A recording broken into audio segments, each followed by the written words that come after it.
falta lugares para hacer peluquería. Están cerradas. Estamos en vivo. Bienvenidos a todos a nuestro conversatorio. Estamos felices y agradecidos de que todos ustedes estén participando. Para nosotros es una gran alegría esta actividad. La organizamos desde Manos en Acción, empresa de servicios de interpretación, y como empresa para nosotros es una felicidad poder abrir este tiempo de capacitación para todos ustedes. Y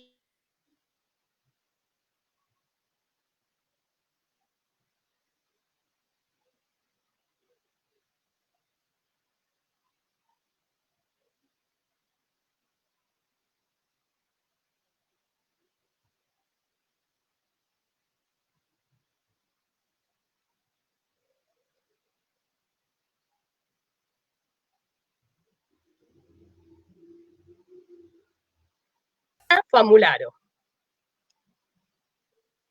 Roxana Famularo es una amiga de la casa, ella es parte nuestra, una gran intérprete, doctora, tiene un título súper grande y qué bueno, Roxana, que estemos juntos, que esté con nosotros y en esta charla compartiendo con tanta gente hablando de este tema, que es un tema súper importante para nosotros quienes trabajamos en la interpretación, quienes estamos acompañando a las personas sordas y para la misma comunidad sorda. Realmente es un tema que queremos saber de qué se trata, que te dejo a vos, Roxana, para que te puedas explayar y brindarnos su charla. Muchas gracias. Bueno, buenos días a todos, un gusto estar tan lejos y tan cerca al mismo tiempo, un gran agradecimiento a Sergio y a Verónica, y también a los intérpretes, Sergio, Emilce y Ana, que nos van a interpretar. ¿Qué es esto del español signado, señado, comunicación bimodal? Qué tema, ¿no? Y qué tema que estamos viendo mucho en las redes, ahora que estamos en todas partes del mundo confinados y todos muy entretenidos haciendo videos, no solamente interpretando, sino haciendo videos, muchas veces en lengua de señas y muchas veces también en español señado, signado, comunicación bimodal. Entonces vamos a poner un poco en claro de qué estamos hablando cuando hablamos de comunicación bimodal, de español signado o señado, y de qué hablamos cuando hablamos de lengua de señas, por supuesto. Bueno, yo preparé una hoja de ruta para más o menos guiarnos y tener una charla un poquito organizada. Ustedes pueden hacer preguntas, Verónica las va a ir recogiendo y después vamos a hacer una puesta en común y demás. Por supuesto que el tema no se agota hoy, hay que seguir viendo, pero hay que tener en claro que en cierto modo el español signado o señado es un fenómeno.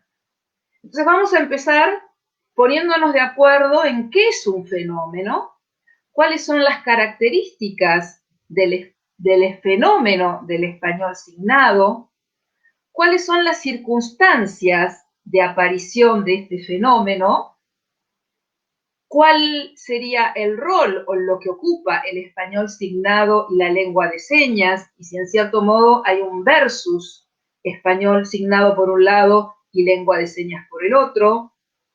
¿Qué pasa si se usa o si usamos el español signado o señado en una interpretación simultánea o consecutiva? Y en último espacio de intercambio y de discusión. Así que si les parece, vamos a empezar poniéndonos de acuerdo en qué es un fenómeno. Bueno, para saber qué es una definición, qué es un fenómeno, yo recurrí a un diccionario que uso mucho, que es el Diccionario del Uso del Español, para nuestro caso, que somos intérpretes de una lengua de señas, en mi caso lengua de señas argentina en primer caso, puedo llegar a entender algo de la lengua uruguaya, pero no interpreto, pero sí me manejo con el español.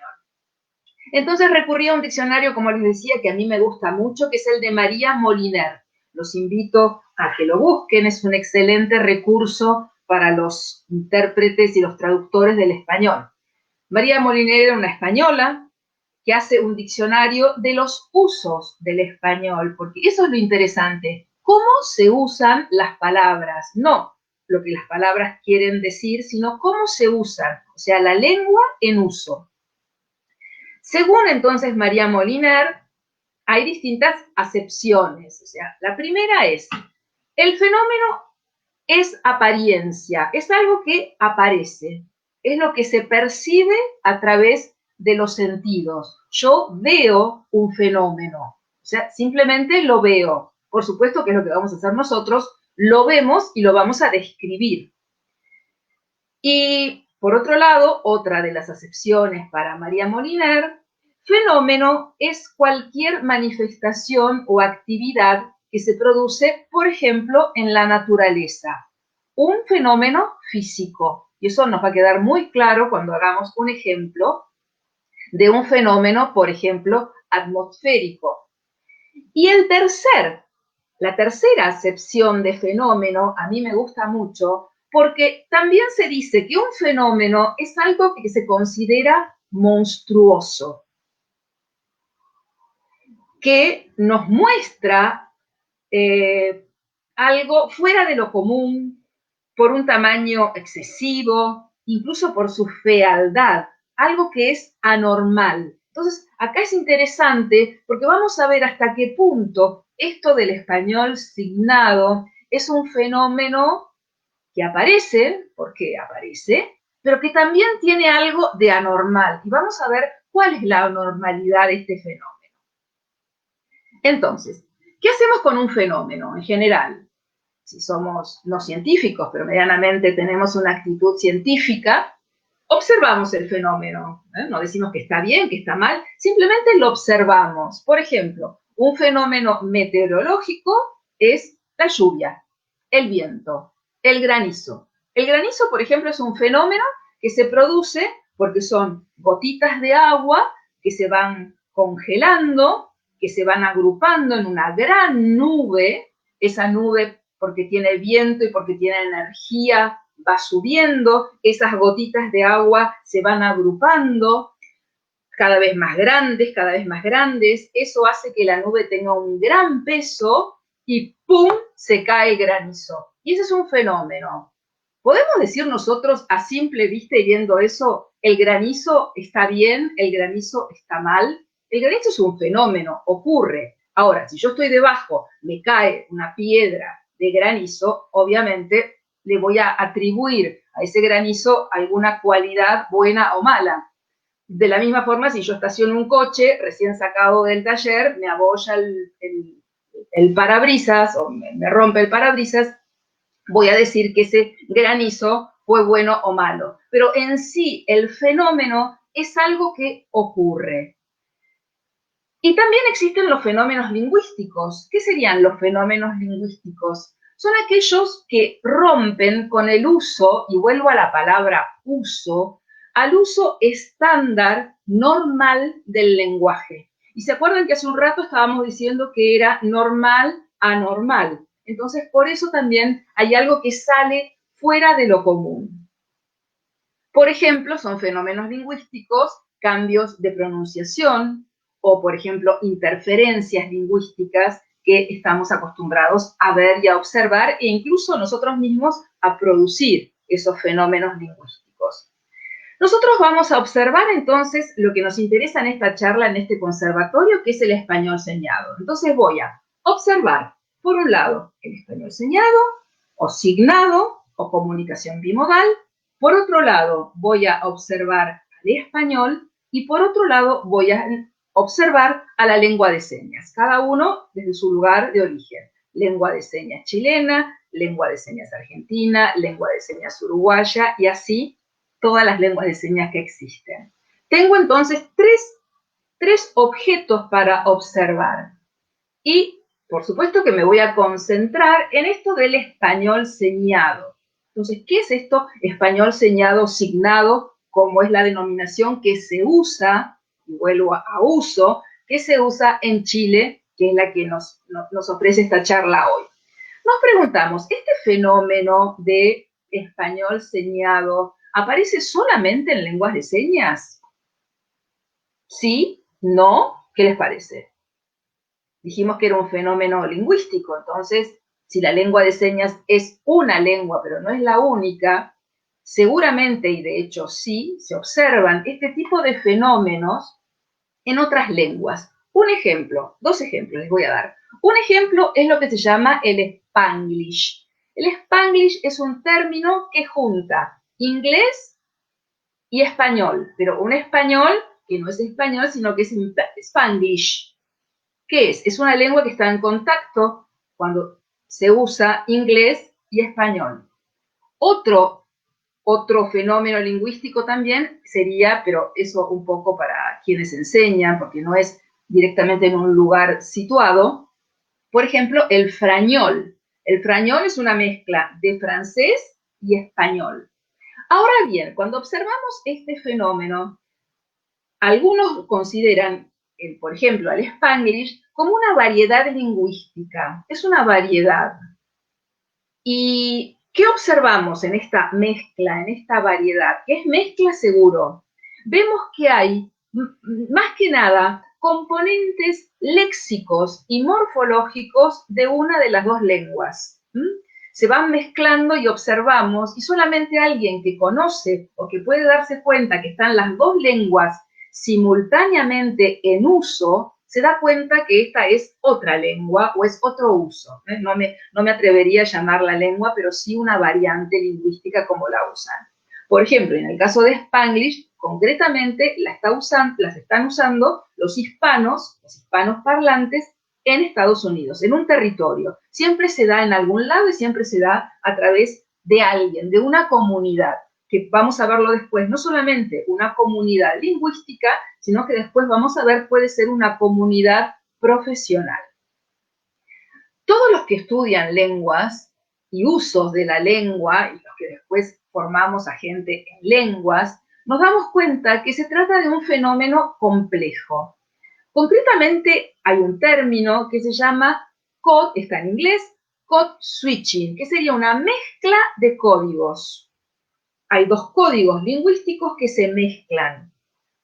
¿Y qué nos hace ver? Más que nada, de la misma forma como observábamos con el granizo, que era un fenómeno en mutación, o sea, no era algo fijo, sino que se producía bajo ciertas circunstancias, hay una inestabilidad lingüística. De la misma forma, y pongo el ejemplo del granizo para que vean cómo la física también produce, y de hecho produce fenómenos. Hay una estabilidad. Y en el caso que nos interesa a nosotros, porque es un fenómeno, si quieren, sociolingüístico, hay una estabilidad que muchas veces está asociada a algo que también tiene que ver con los usos lingüísticos, que es la actitud lingüística. Nosotros tenemos actitudes lingüísticas y sabemos, y a veces nos ubicamos, con lenguas de mayor prestigio y de menor prestigio. Entonces, eso me hace una inestabilidad lingüística. No va a ser la única, pero eso es única. Primero, la actitud lingüística. Y por otro lado, cuando uno aprende lenguas, está en inestabilidad lingüística, porque está transitando un aprendizaje, todavía no tiene, no digo el 100%, pero sí un buen manejo y un buen uso de esa lengua, entonces está en un lugar todavía incierto, que los que enseñan lenguas extranjeras hablan de lo que se llama una interlengua, o sea, una lengua que está en el medio, pero que por supuesto, y con el tiempo, y con ese continuo que me da la enseñanza y el aprendizaje, yo voy a llegar a un punto, o sea, como que estoy en el punto de partida, estoy por acá, pero todavía no llegué al punto de llegada. Esto de partida y punto de llegada, los que trabajamos en interpretación lo sabemos muy bien. Nosotros trabajamos con una lengua de donde partimos y una lengua a donde llegamos. O sea que no nos podemos quedar en una lengua, digamos, también a mitad de camino. Entonces, dijimos que era un fenómeno complejo. Se discute mucho acerca de este fenómeno. Lo que no podemos discutir es su existencia. Existe. Eso está seguro. Pero sí podemos decir qué validez tiene y qué implicancia tiene, que es también el tema con el que hemos publicitado este conservatorio. Sin duda es un término complejo y polémico. Si no es polémico, miremos todos los comentarios que aparecen cuando se postean particularmente algún discurso o algo que está dicho particularmente, y se ve muchísimo en esta red nueva, TikTok, donde todo el mundo habla, algunos en lengua de señas y muchos en español signado, español señado. Por lo tanto, es un término complejo que lleva a discusiones, a aclaraciones, y que está relacionado íntimamente con procesos de mestizaje lingüístico y cultural. Entiendo por mestizaje algo que está de mezcla, algo que es una mezcla que no es ni acá ni esto, no es ni esto ni esto, está en el medio. Pero después vamos a ver si pasa, como en todos los aprendizajes, si nos fosilizamos, nos quedamos duros en mitad de camino, o si llegamos a la meta a donde tendremos que llegar. Y más que nada también se vincula con procesos de interferencia lingüística, y estos procesos de interferencia lingüística son absolutamente individuales, se dan en el individuo, o sea que cada uno va a tener interferencias distintas con respecto a este aprendizaje de lengua. Esperen un poquito que sigo con mi Power. Entonces, más o menos queda claro, Vero, va siguiendo, ¿qué te parece? ¿Estás de acuerdo? ¿Tienes algún comentario? Está súper claro, Roxana, no te quería cortar porque estaba realmente prestando atención y estaba mirando que tenemos gente de muchos lados, que te cuento que nos están viendo desde Colombia, desde Uruguay, mandan saludos desde Mendoza, desde México, desde Perú, desde el Chaco, Argentina, desde Neuquén, desde Santiago del Estero y desde Córdoba. Y tenemos una pregunta que no sé si te la planteo ahora, Roxana, o te la planteo luego. ¿Qué te parece? Avanzamos un poquito más. Dijimos que tenía que ver con interferencias personales, individuales, y que no hay reglas precisas. Una lengua tiene reglas precisas. Un código lingüístico de mezcla, como llamábamos acá, una cosa que no es ni una ni otra, no tiene reglas precisas. No hay reglas precisas. Por eso hablamos también de estos procesos individuales. Entonces, si yo puse como ejemplo el Spanglish, y estoy hablando ahora del español signado señado, podemos llegar a preguntarnos si el español signado sería como un Spanglish. Sí, no, podríamos preguntar. Vamos a ver. En todo caso, vamos a ver este término de español signado que está relacionado directamente con la comunidad sorda o con usos de ciertos individuos dentro de la comunidad sorda o, y acá me parece más interesante, para la comunidad sorda. No sé si ustedes saben que en los años 60 y particularmente en Estados Unidos aparece lo que se llama la comunicación total, total communication, con una seña que es la T americana, la C americana, y es esto. Y ya acá hay una mezcla, porque comunicación total quiere decir mucho y más que nada no es una lengua, y esto es clarísimo, la comunicación total es una filosofía educativa. Entonces, si es una filosofía educativa que adopta un modo de comunicación particular, que es total, comunicación total, o sea, entra en todo, y acá se opone radicalmente a lo que era oralismo, que era solamente lectura labial. Nos está hablando de un modo de comunicación, pero cuidado, no nos está hablando de una lengua. Eso tiene que quedar muy claro. Hay mucha literatura específica, los que estamos ligados a la comunidad sorda y los que están dentro de la comunidad sorda tienen que saber que hay literatura específica sobre este tema, más que nada proveniente de Estados Unidos y del Reino Unido, donde también se conoce a este fenómeno o a este método, ya podríamos ponerlo como filosofía educativa. Fíjense, filosofía educativa, o sea, la pregunta es, ¿dónde se establece, dónde se desarrolla este método o este modo de comunicación? También se denomina o sea, comunicación simultánea, que no tiene nada que ver con interpretación simultánea, sino esto de poner todo al mismo tiempo y en el mismo paquete. Bien, hay autores, yo después el PowerPoint va a quedar a disposición de ustedes, después les voy a dar mis contactos y demás, para que vean bien los nombres. Hay autores como Schaffer, Gibbs, Springer, varios autores americanos que usan esto. Y yo les hablaba de los años 70, y acuérdense que las primeras investigaciones específicas de lengua de señas americana aparecen alrededor de los años 60.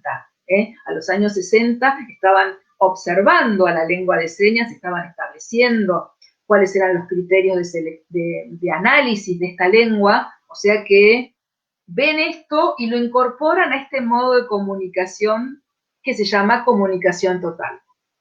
Bueno, entonces, es una metodología, o sea que es un camino, no es una lengua, es una metodología que la utilizan ¿quiénes? Los educadores, obviamente. Cuando yo les hablaba de comunidad, es la comunidad de los educadores que utilizaban simultáneamente el inglés oral en lectura labial con el agregado de la comunicación manual a través de las señas, en este caso de la lengua americana, para el primer fenómeno donde se desarrolla y donde se analiza, pero después esto lo pueden aplicar a cualquier español señado, francés señado, lo que ellos llaman también comunicación bimodal, lo vamos a ver dentro de un ratito, más también deletreo por medio del alfabeto dactilológico.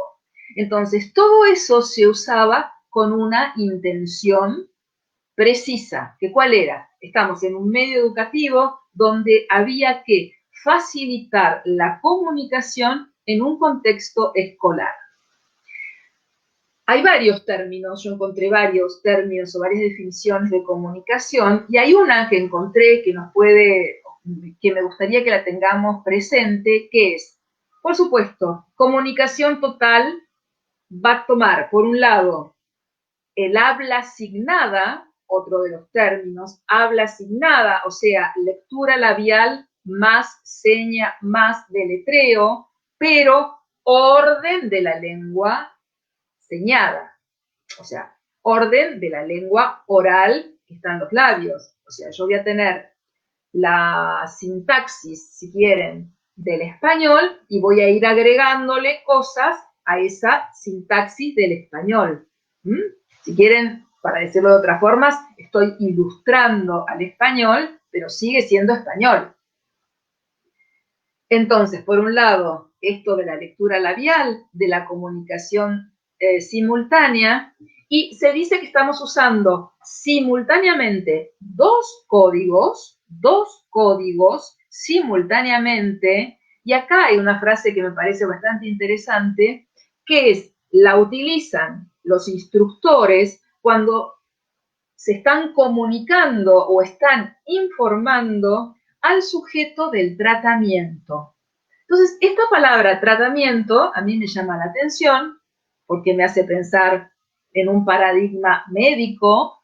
Si estamos hablando de un contexto educativo, me están hablando de un contexto educativo donde hay alguien a quien tratar. ¿Por qué? ¿Estará enfermo? ¿Qué le pasará?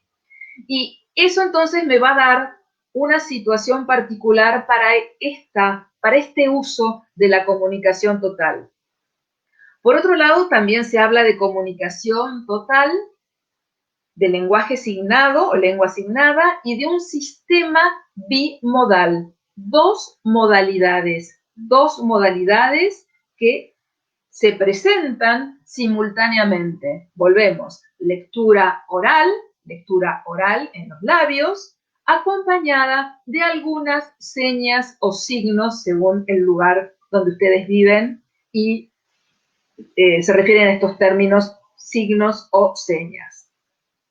O sea que finalmente se trata de un español signado o de un habla en el sentido vocálico auditivo, habla signada, y en nuestro caso, como hispanos parlantes, un bimodalismo. Ahora bien, este término bimodal, por un lado bimodalismo, por otro lado comunicación total, es simplemente según el autor que lo dice. Este término se presentó, se empezó a usar en 1978. Fíjense que particularmente, nosotros estamos en América Latina, las investigaciones de lengua de señas en nuestro continente latinoamericano datan de los años 80. Esto es un poquito anterior. Y por supuesto son las dos modalidades asociadas, signada y hablada. Y simplemente volvemos a repetir que la comunicación es bimodal cuando se habla y se usan señas al mismo tiempo. O sea, estamos juntando, por un lado, una modalidad oral, auditiva, porque incluso yo puedo pronunciar, puedo emitir sonidos en español, y le voy agregando una modalidad visual, gestual, con deletreo manual y con algunas señas. Algunas señas, porque en general, fíjense, tiene que ver con algunas preposiciones, algunos léxicos, algunas palabras léxicas y demás. Entonces, tanto la comunicación total como la comunicación bimodal tienen un objetivo, son prácticas, son usos también. Entonces la pregunta es, ¿y cuál es el objetivo de esto? Concretamente, y dicho por estos mismos autores, estas prácticas se orientan a que las personas sordas desde la primera infancia, o sea, desde muy chicos, desarrollen una competencia lingüística que les facilite el acceso a la lengua oral. O sea, el objetivo es la lengua oral. ¿Qué pasa cuando tenemos español signado o señado en la interpretación? ¿Aparece? ¿No aparece? ¿Sí? ¿No? ¿Qué les parece? O la pregunta sería, ¿aparece? Sí, aparece. Es un fenómeno que aparece, como el granizo, y sí, aparece. La pregunta es, ¿conviene que aparezca o puede aparecer? Y yo diría, mejor no, para no ser categórica y no decir no. Mejor no, porque vamos a ver en qué circunstancias podemos, en ese terreno resbaladizo, estoy acá y estoy acá en este camino,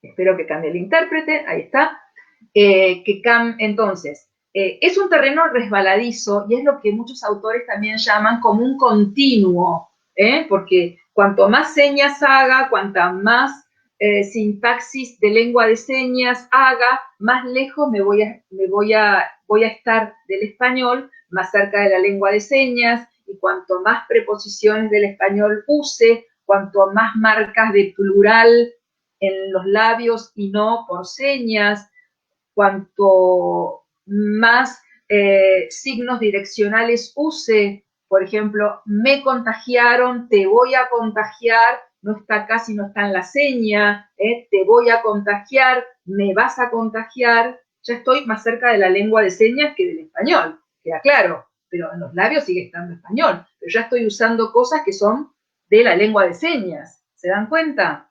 Entonces, ¿por qué aparece esto? Es como el granizo, ya les expliqué, porque el tiempo, porque se juntan, bueno, ¿por qué aparece este fenómeno y por qué tenemos que estar nosotros, los intérpretes, los formadores, las personas sordas? Porque también tengo que decir que a veces, no voy a hacer ningún nombre, pero a veces vi a alguna persona sorda hacer lengua signada o español signado, me pone por ahí un con que no es necesario, con cosas que no van, y en general, por supuesto, va a ser en una situación o en un uso con un interlocutor oyente, no con un interlocutor sordo, eso seguro.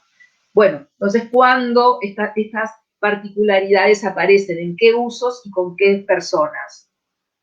Entonces, en una interpretación directa, que es de lengua, o sea, la interpretación directa es a la lengua 2, sería del español a la lengua de señas, en lo que se llama la lengua meta en nuestro caso. ¿Por qué aparece? ¿Por qué aparece? Vamos a poner el caso del intérprete, que nos interesa. porque ya dije que no era, como decían acá, un contexto educativo. Bueno, eso es otra cosa. O no, vamos a discutirlo después. Pero en el caso del intérprete, ¿por qué el intérprete a veces manifiesta este fenómeno del español señado? Hay varios motivos. Uno de los motivos podría ser, disculpen,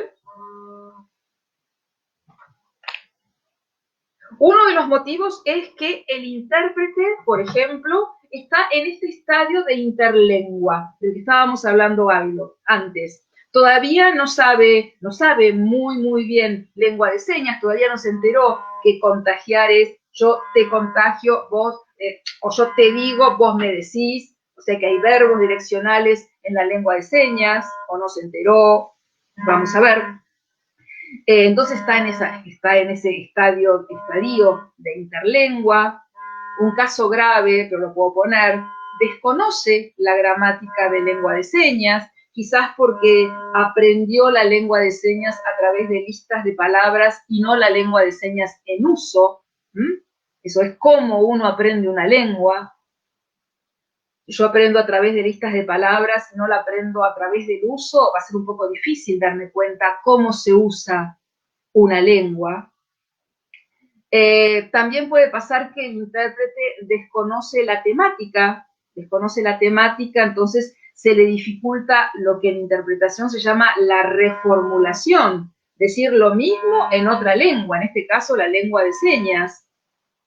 Entonces, ¿qué hace? Directamente no reformula, repite en español, escucho en español, repito en español y le agrego señas.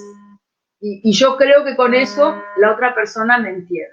Vamos a ver si después mi interlocutor me entiende o no. O, caso grave también, el intérprete puede pensar que el español signado y que la lengua de señas son lo mismo. Yo no me atrevería a acusar a un intérprete de eso, pero sí a muchas de las personas que aparecen en TikTok y demás. Yo puse por ahí algo, porque digo, esta persona no sabe que una cosa es el español y otra cosa es lengua de señas. Me parece que no la tiene muy clara. También puede pasar, no lo pongo porque hay una cosa que nosotros como intérpretes, y particularmente con comunidades minoritarias y demás, tomamos en cierto modo partido por esa comunidad y entonces estamos por el reconocimiento de esa lengua y nunca vamos a pensar que esa lengua es menos o vale menos que otra lengua o tiene menos prestigio que esa lengua. A veces puede pasar que yo uso el español señado para que quede como un poquito mejor, porque queda mejor el español que la lengua de señas. Bueno, hoy por hoy me parece que esa explicación no existe o podría no existir, pero es posible. Yo la tiro como posibilidad. Otra de las cosas que sí me parece que es, y yo puedo decir, doy fe, que seguramente a más de uno le pasó, a mí me pasó, cuando a uno está con lo que se llama el síndrome de la cabeza quemada. Interpretó 3 horas y ya está mareado, y ya escucha en español, tiene que producirlo en lengua de señas, y está tan cansado, puede estar tan cansado, que en vez de hacer esa reformulación que implica cambiar la cabeza, lo que se llama un costo cognitivo muy fuerte, porque realmente por eso se cambian los intérpretes, por eso los intérpretes que resisten son pocos, no son muchos y tampoco es bueno usar esas fuerzas. Entonces, en lugar, como ya está tan cansado y su organismo le impide seguir haciendo esa carga cognitiva tan exigente, prefiere directamente repetir.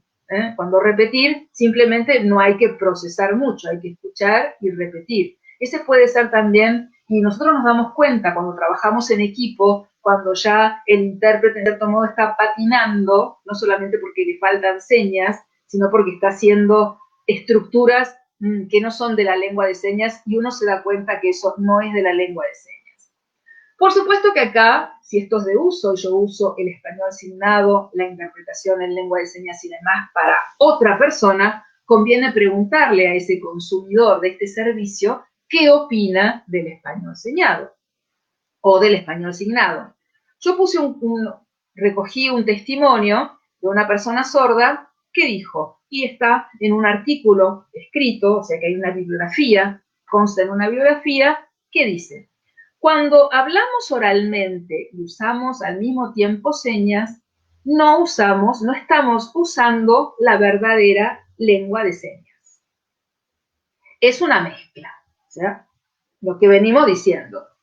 A veces, a veces puede servir para que las personas sordas entendamos algo, dice esta persona. A veces no entendemos mucho si la persona usa mal las señas. Con esto de las señas, si yo no le doy una dirección, si yo no la uso correctamente, si no la pongo en el lugar donde tiene que ir, realmente es un como si. Y sigue la persona sorda opinando. Tienen que tener en claro, nos aconseja, tienen que tener en claro qué es hablar como en inglés o francés intercalando una palabra en español. O sea, si yo intercalo, si digo una frase siguiendo el orden del español y voy mechando, como sería, como si preparara algo, voy mechando, poniendo alguna palabra, la persona sorda dice: dudo que una persona inglesa o francesa entienda mucho si no sabe español. La mezcla de gestos no tiene sentido. La lengua de señas tiene sentido. Y esta idea de sentido es fundamental para nosotros que somos intérpretes. Nosotros los intérpretes trabajamos con sentido y lo que transportamos de una lengua a otra son sentidos. Entonces, pregunté a un intérprete y el intérprete me dijo: la traducción, la interpretación son actividades cognitivas, que pasan acá, de alta complejidad que buscan sentido en lengua 1 o en lengua fuente para reformular sentido en lengua 2 o en lengua meta. O sea, si yo tengo una cosa que no llego a entender qué es, va a ser muy difícil poder reformularla en otra cosa. Simplemente voy a poder lo que se llama trasladar. Por eso muchas veces van a encontrar como sinónimo de esto de comunicación bimodal, y que después vamos a ver en algunos casos, una palabrita que es transliteración. Transliteración. ¿Qué es esto? Transportar textual. Lo llevo de acá a acá. No reformulo, no le cambio la ropa de una lengua a otra, no se la saco y le pongo otra. Transliterar. A veces pasa, nosotros hacemos transliteración, por ejemplo, cuando tenemos que deletrear un apellido. Eso es transliterar. Paso de un código oral a un código escrito. Entonces, hay posibilidades donde yo puedo usar esto de lo que se llama también el calco, pasar de una cosa a otra.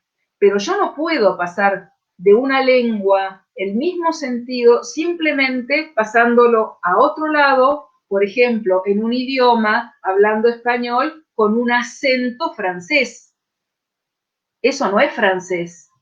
Yo no puedo hablar español con acento inglés y pensar que eso es inglés. Algo parecido, entonces, para que quede claro, es esto de decir, bueno, usted habla o español o habla francés.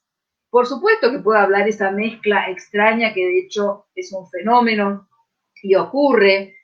Los inmigrantes hablaban lo que se llamaba cocoliche, una mezcla que no se sabía si era español, italiano, que particularmente se aplicaba para el italiano, esto de cocoliche, porque no era español y no era italiano. Y era gracioso porque escuchándolo se invertían, por ejemplo, los pronombres objeto,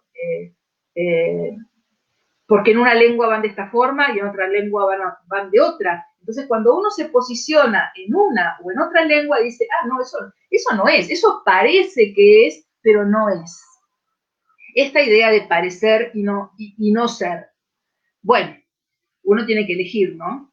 Si quiere ser o si quiere parecer. ¿Cómo seguir aprendiendo entonces? ¿Cómo podernos darnos cuenta, nosotros más que nada los intérpretes, con una lengua viva que siga avanzando, porque nosotros podemos saber mucho, pero todavía nos falta, y encima hay variedades dentro de una misma lengua, los jóvenes, este grupo, las mujeres, ahora con las identidades sexuales, cosas distintas. ¿Cómo poder seguir avanzando y cómo seguir aprendiendo? Porque una lengua es así. Una lengua es una lengua viva, y la lengua de señas, como el español, son lenguas vivas que están en permanente producción. ¿Cómo seguir? Particularmente para las lenguas de señas. Algo muy simple, frecuentar las comunidades sordas, no hay otra.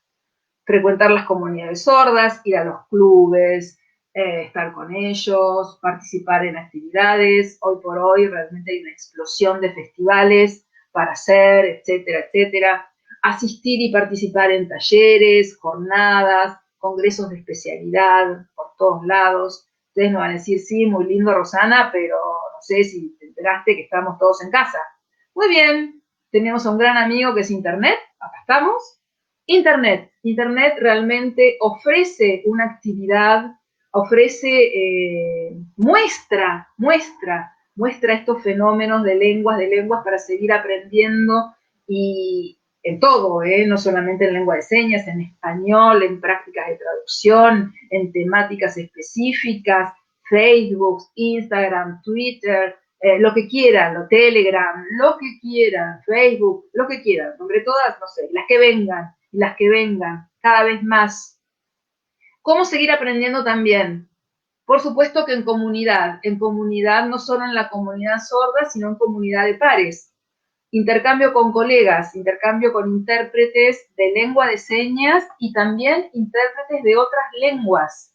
Intérpretes de otras lenguas nos abren la cabeza también. Yo, por ejemplo, estoy aprendiendo un montón ahora con esto de lenguaje no binario del español. Imagínense si ahora, en vez de hacer la directa, tengo que hacer inversa de lengua de señas al lenguaje no binario en español. Hay que prepararse, no queda otra. Hay que implicarse también en asociaciones profesionales, porque hay que hacer reconocer la profesión y, por otro lado, también las lenguas con las que hablamos. O sea, no solamente las lenguas con las que hablamos, porque eso es, por supuesto, la lucha que seguiremos sosteniendo de las comunidades sordas, pero también va a ser para nosotros nuestro medio de vida. Y no solamente pensar en dos lenguas, en español, lengua de señas, ¿por qué no pensar en una tercera lengua?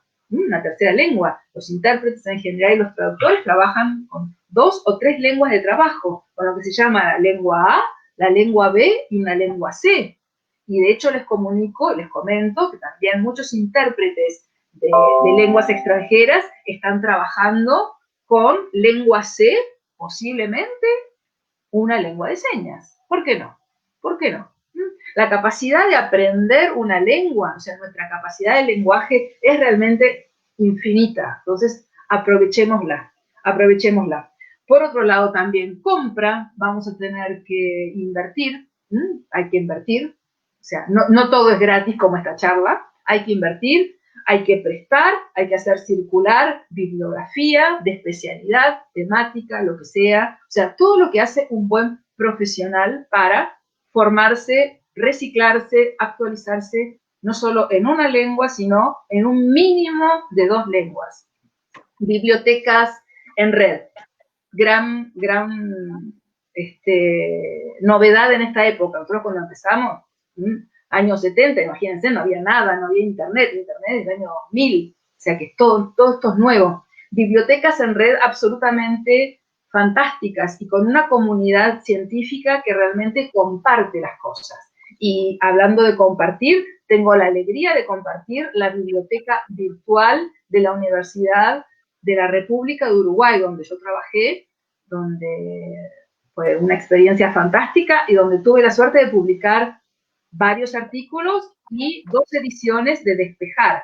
Este libro que les muestro, ¿se ve? Aprovecho de decir, Roxana, que doy fe que es excelente y que me aclaró en lo personal muchos conceptos. Bueno, este libro, la gran novedad es que está en línea. La Universidad del Uruguay, a través de la Facultad de Humanidades y Ciencias de la Educación, donde funciona la carrera de tecnólogo en traducción e interpretación en lengua de señas española y lengua de señas uruguaya, liberó con gran generosidad por parte de todos los técnicos, liberó también, y hay que agradecerle a todos los autores que han liberado sus derechos. Tienen un montón de publicaciones para entrar. Les doy la página www.tuilsu.edu.uy. Ahí pueden entrar, pueden ver un montón de materiales y lo interesante que tienen materiales en lengua de señas uruguaya y tienen materiales en español. Y la idea es también que todas las publicaciones escritas en español puedan ser traducidas a lengua de señas uruguaya. Ese es el trabajo que están haciendo, un trabajo de investigación y de producción realmente muy, muy interesante, con Leonardo Peluso a la cabeza, sombrero. Bueno, tienen toda la posibilidad de entrar, así que aprovechen, ya que nos seguiremos quedando un poco más en casa para ver todo ese tipo de material. Así que con esto podemos ir cerrando, si les parece, el conservatorio. Creo que podemos abrir un espacio de intercambio. Vero. Sí, pues Roxana, tenemos varios comentarios súper interesantes. La verdad que hay gente de todos los países, sería largo mencionar, pero usted puede mirar ahí todos los países que están presentes, pero solo decirles que Colombia, Perú, México, mucha gente de Argentina y de Chile, de muchísimos lugares presentes, y no queremos olvidarnos de agradecer la colaboración tan gentil desde Argentina de Emilce Ortigosa y Ana González, intérpretes de la comunidad Asociación Civil Tucumán, que están trabajando hace 25 años allí con un trabajo esforzado, valiente. Doy fe de las excelentes personas que son y del gran trabajo que realizan allí en Tucumán, que gracias chicas por este tiempo, por brindarse para que también las personas sordas de Argentina puedan entender este conversatorio, que muchísimas gracias. Bueno, hay muchísimos comentarios, pero hubo una de las preguntas que creo que ya ha sido respondida con la charla, que fue la primera pregunta que se realizó, que es ¿la transliteración es comunicación? Fue la primera pregunta que se realizó apenas empezó la charla, que creería, Rosana, que está ya respondida. Claro. O sea, los fenómenos, o sea, volvemos a lo que dijimos antes, cuidado con esto, los fenómenos existen, no son ni buenos ni malos. Por eso la charla es los fenómenos y sus implicancias. O sea, ¿cuáles son las implicancias de usar el español signado?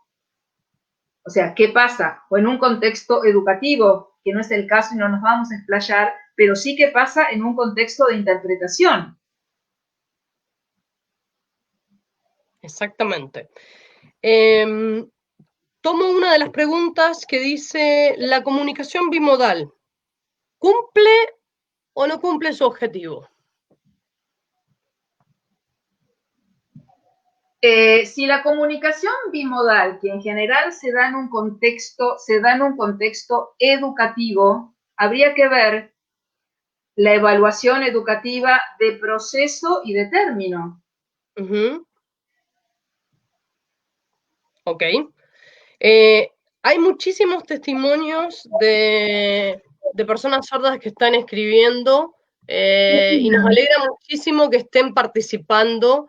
Bien. Porque esa era la idea del conversatorio, que realmente sea un conversatorio inclusivo. Y también les quiero decir que el intérprete que ustedes ven a su izquierda es el señor Sergio Mendoza, mi esposo, participante de aquí de Manos en Acción y con quien estamos unidos hace 2 años y medio, trabajando fuertemente, ¿sí? Ahí Roxana lo está señalando, ¿sí? Que gracias Sergio también por tu colaboración. Quería leerle una de los, lo que pasa es que son tantos. Aquí está Armando Miguel, sordo, dice él, soy sordo poslocotivo, aprendí lengua de señas argentina hace 11 años, en mis comienzos hacía mucho español señado, pero al interactuar con mis pares sordos todos los días, comprendí más y dejé de hacer español señado. Obviamente, estudié y leí al respecto de la gramática de la lengua de señas argentina. Exacto. Así como él, también está la opinión de... Sí, Ro. No, exacto, pasa eso. Es lo mismo. O sea, él cuando uno empezó, estaba usando una lengua, uno siempre empieza con una lengua que uno conoce, empieza de lo conocido. O sea, todo aprendizaje parte de lo conocido. En la medida que yo me voy separando de lo conocido a algo nuevo, que finalmente ahí hay aprendizaje, ahí hay lengua cuando aparece algo nuevo. Si no estoy repitiendo algo viejo. Exactamente. Les comparto también lo que nos dice Olivos Coni, de aquí de Chile. Sinceramente no estoy de acuerdo con el español signado, porque no es algo que usamos las personas sordas en nuestro país. Se confunde y no es nuestro aprendizaje. Nosotros preferimos entender mejor la lengua de señas chilena a lo natural, porque es la lengua nativa y natural de las personas sordas. Exactamente. Si me dejas decir algo, yo expliqué en la charla que esto aparece de la comunicación total o del español signado en contextos de aprendizaje, donde muchas veces, y en Estados Unidos, donde no había tantos maestros sordos que enseñaran en lengua de señas, eran muchos oyentes que estaban enseñando inglés con señas de la lengua de señas americana, y en esa época también, estuviste hablando de 1970, 75, donde todavía los sordos no tenían ese conocimiento y esa identidad lingüística de que la lengua de señas no es español. En 1970 sí, todavía no se sabía qué era la lengua de señas, no había demasiados estudios, no había tampoco una militancia tan fuerte para decir, no, esto no es español, no es inglés, esto es otra cosa. Yo creo que las explicaciones siempre, y todas las explicaciones también tienen que darse en un contexto. Entonces, la cuestión es que nosotros no podemos hacer ahora lo que se hacía en 1970. Esa es la historia. Eso sería el aprendizaje histórico. Y por otro lado, por supuesto, yo estoy viendo una cosa que es muy interesante y cualquiera que quiere saber si sabe o no sabe lengua de señas, póngase a ver lo que ahora se llama y se da llamar el visual vernacular. ¿Escucharon hablar de ese fenómeno? Es un fenómeno artístico donde el que habla, el hablante, el señante, mejor dicho, cuenta toda una historia, él solito, en lengua de señas, no hay nada de español, y eso se tomó como una nueva, como un nuevo modo artístico también. Hay festivales de eso, de hecho hay festivales visuales, hay un festival francés muy conocido, creo que viene el 21, que sí que si podemos salir de nuestras casas iremos en Francia, que es el festival Clin d'œil, esta es la seña. Clin d'œil quiere decir como un ojazo, hacer así con los ojitos. Y, por ejemplo, en el visual vernacular no vas a encontrar nada y te vas a encontrar con el tema de decir, bueno, ¿cómo traduzco todo esto que está en lengua de señas al español? Que por otro lado es un fenómeno que para mí tampoco es un fenómeno nuevo, porque cualquiera que estuvo en contacto con personas sordas, si yo tomo a una persona sorda y le pido que me cuente una película, van a aparecer todos los personajes o una discusión que tuvo con su jefe y con sus compañeros de trabajo, va a aparecer esto del visual vernacular. Vernacular quiere decir nativo, que es la típica lengua de señas, donde yo tengo, como en un teatro visual, a todos los personajes que van apareciendo, y eso es fantástico, y eso es lengua de señas. Es espectacular, lo he visto. Bueno, es imposible de pensarlo y se hacía en 1970, pero no era atractivo, no interesaba, se estaba buscando otra cosa, el foco estaba en otro lado.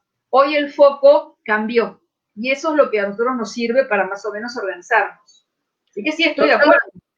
Están solicitando si puedes repetir el nombre de la biblioteca virtual, ¿sí? La biblioteca virtual de de la Universidad de la República es www.twilsu, una vez sola, ¿no? Lo repito, twilsu, una vez sola, twilsu.edu.uy, que es la identificación de Uruguay. Fantástico. Ustedes pueden entrar ahí, está absolutamente liberada. Esa es la idea. Es donde se han liberado los derechos de autor, donde se han liberado la idea es que nos formemos todos y cada vez mejor, y por supuesto los que tengan materiales para ofrecer o trabajos, pónganse en contacto con ellos, que también está la posibilidad de publicar hoy por hoy en línea. Excelente oportunidad para capacitarnos mejor, ¿sí? Y parece ser que ya hay nuevo tema para la próxima charla. Hay mucha gente diciendo que le gustaría esto, le gustaría aquello, pero tomo una de las ideas que acá dice Lorena Carracedo desde Buenos Aires, Argentina, que dice: sería muy interesante un conversatorio sobre las implicancias y consecuencias del español signado bimodal en la educación. Ajá. Que Lorena es supervisora allí en Argentina, Buenos Aires, mandarle desde aquí un cariño enorme, también gracias porque siempre ella ha estado apoyando, abriendo puertas, una persona que genera muchas cosas positivas, que gracias Lorena también por estar viéndonos, que bueno, tomaremos la propuesta y analizaremos entonces las posibilidades, ¿sí? Nos Ahí quedan exactamente, sí, muy interesante con esto de ver, no el resultado, pero sí una evaluación.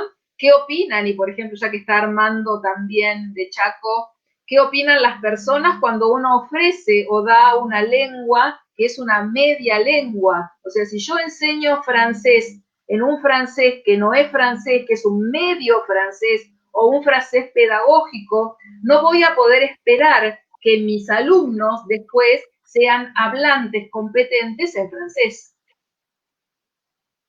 Exactamente.